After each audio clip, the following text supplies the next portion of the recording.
I love you all. सर्वप्रथमे सब गुरुजन मान को प्रणाम, सब भाई भौणी मान को बहुत बहुत बहुत भल पाइबा। ये महोत्सव महितापुर महोत्सव रे आसिकी बहुत खुशी लगुची। सर्वप्रथमे विष्णु मोहन सार को बहुत बहुत धन्यवाद जनइबी मते एठी निमंत्रण देइथिबा पई। सब ऑर्गेनाइजर्स मान को बहुत बहुत धन्यवाद जनइबी एते सुंदर महोत्सव ऑर्गेनाइज करथिबा पई।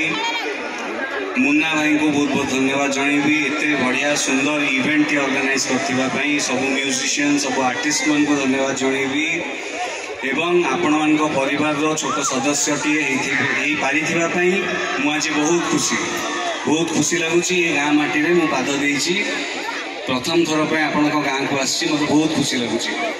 आपण समस्त को आसंता नववर्षर एबेठू हार्दिक हार्दिक शुभेच्छा जगन्नाथ पाखे प्रार्थना करुची आपण नवा वर्ष सुखमय हो।